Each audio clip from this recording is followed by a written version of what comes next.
Hello boys and girls. Today you are going to start working on your dance assignment, which is to create a dance.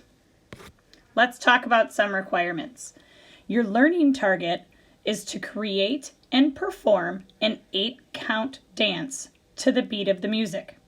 In your first lesson, you participated along with me while I taught you how to do the dynamite dance.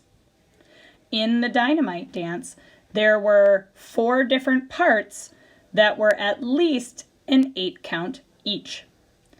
In that dance, I repeated my 8-count 2 times in parts 1, 3, and 4 before I moved on to the next part. You can choose to do it that way, or you can choose to do each 8-count one right after the other. Let's talk about some more requirements on creating your dance. You are to create 4 different 8-count dance moves. Different means you should be moving in different ways to add creativity to your dance. Each 8-count has to have some sort of hand movement. The 8-count dance move could be a hand movement all by itself, or when you're moving your feet, you should do something with your arms. The dance style, formations, or patterns that you create with your dance moves are up to you to decide on your own. But changing up the style or the pattern a little bit helps to add creativity to your dance. Dance moves need to be performed for the whole song to the beat of the music. When you're dancing, if you have 4 8-count moves, you would do your first 8-count, then your second 8-count, then your third, then your fourth, and then you would start back over with your first 8-count and keep going. A different way to do that is like I did in the dynamite dance, where I picked out the certain parts of the song and copied the same moves for the same parts. That's a little bit trickier, but you can do that as well if you want to.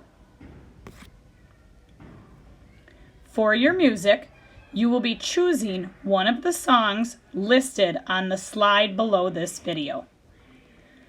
If you have a different song that you wanted to do your dance to, you first would have to get it approved by Mrs. Malloy in order to do something that's not on the list. In order to do that, you would just email me and give me the song title and who it is sung by so that I can double check that it is a school appropriate song. After you've created and practiced your dance a lot, you are going to video your dance performance to your song and submit it on Canvas. Let's talk about some of the scoring in your rubric. You're going to be scored on 2 separate things. You'll also be submitting 2 separate videos.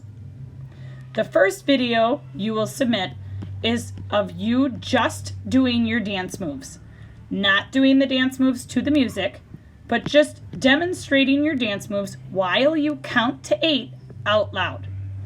That way, I can see you perform the dance or your dance moves the way that you've created them.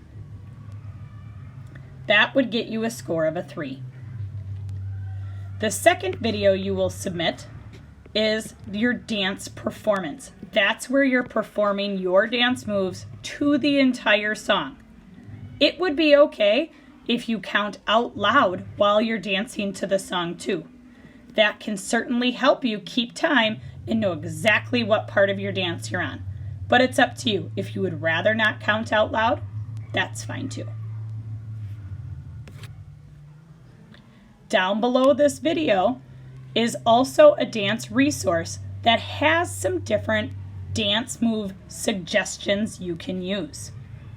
Feel free to look through that resource and pick out some moves you like.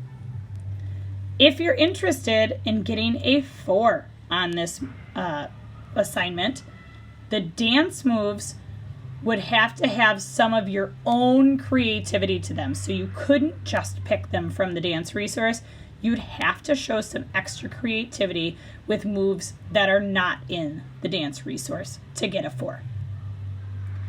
Remember that to create and perform a dance requires a lot of practice, practice, practice, and more practice.